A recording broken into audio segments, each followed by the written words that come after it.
ഒരു വിമാനം മാത്രമായിരുന്നില്ല 1958 ഫെബ്രുവരി 6 മ്യൂണിക്കിൽ തകർന്നു വീണത്.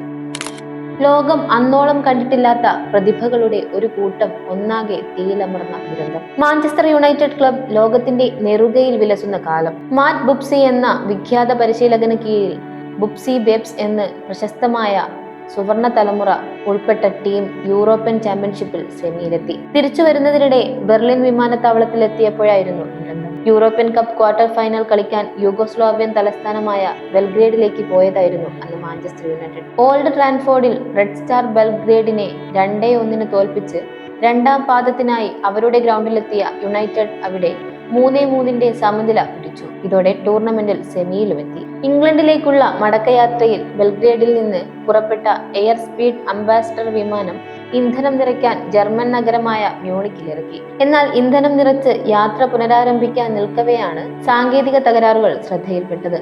2 തവണ ടേക്ക് ഓഫിനായുള്ള ശ്രമം ഉപേക്ഷിച്ചു.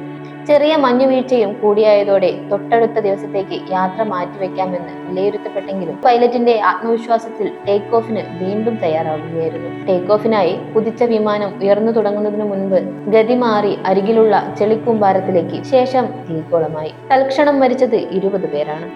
3 പേർ കൂടി മരിച്ചതോടെ മരണം 23-ലെത്തി. 2 തവണ ടേക്ക് ഓഫ് ശ്രമം പരാജയപ്പെട്ടിട്ടും വീണ്ടും ടേക്ക് ഓഫിന് നിർബന്ധം പിടിച്ച പൈലറ്റ് ജെയിംസ് തെയ്നിന്റെ പേരിലാണ് അപകടത്തിന്റെ മുഴുവൻ കുറ്റവും ചാർത്തപ്പെട്ടത്. എന്നാൽ തന്റെ തീരുമാനം ശരിയായിരുന്നുവെന്നും ടേക്ക് ഓഫ് ചെയ്യാതിരിക്കേണ്ട സാങ്കേതിക പ്രശ്നമോ കാലാവസ്ഥാ പ്രശ്നമോ അന്ന് മ്യൂണിക് എയർപോർട്ടിൽ ഇല്ലായിരുന്നുവെന്നും തെയ്ൻ വാദിച്ചു. സാങ്കേതിക പ്രശ്നങ്ങളോ കാലാവസ്ഥാ പ്രശ്നങ്ങളോ ആയിരുന്നില്ല, റൺവേയിലെ ചെളിയായിരുന്നു അപകടത്തിന് കാരണമെന്നായിരുന്നു വിചാരണ കോടതിയുടെ ഒടുവിലത്തെ കണ്ടെത്തൽ. അങ്ങനെ 10 വർഷം നീണ്ട അന്വേഷണത്തിനൊടുവിൽ 1968 അദ്ദേഹം കുറ്റവിമുക്തനാക്കപ്പെട്ടു.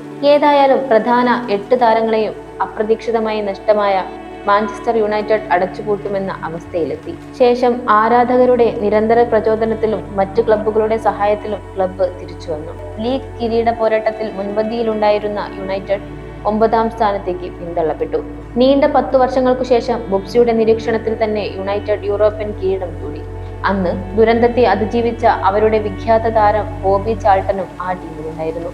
ഇംഗ്ലണ്ടിന് വേണ്ടി ലോകകപ്പും യുണൈറ്റഡിനായി ഏറ്റവും അധികം മത്സരങ്ങളും ഗോളുകളും എന്നിങ്ങനെ പകരം വെക്കാനാകാത്ത നേട്ടങ്ങൾക്ക് ശേഷമാണ് ബോബി ചാൾട്ടൻ കളി മതിയാക്കിയത്. എന്നാൽ 2023 മരിക്കും വരെ യുണൈറ്റഡിന്റെ മാനേജ്മെന്റിന്റെയും ഭാഗമായും പല സമയങ്ങളിലും കളിക്കാരെ പ്രചോദിപ്പിക്കാനും അയാൾ മൈതാനത്തെത്തി. താൻ ഈ കാലുകൊണ്ട് ഫുട്ബോൾ കളിക്കുകയോ ഫുട്ബോൾ കളിക്കുന്നത് കാണുകയോ ചെയ്യുമെന്ന് ഒരിക്കലും കരുതിയില്ലെന്നായിരുന്നു ബോബി ചാൾട്ടൻ തന്റെ അനുഭവകഥയിൽ പറയുന്നത്. പിന്നീട് പലതവണ പ്രീമിയർ ലീഗും FA കപ്പും ചാമ്പ്യൻസ് ലീഗുമെല്ലാം നേടിയെങ്കിലും അന്ന് നഷ്ടമായ താരങ്ങളെ ഒരു കണ്ണീർ കണമായി യുണൈറ്റഡ് ആരാധകർ കൊണ്ടു നടക്കുന്നു.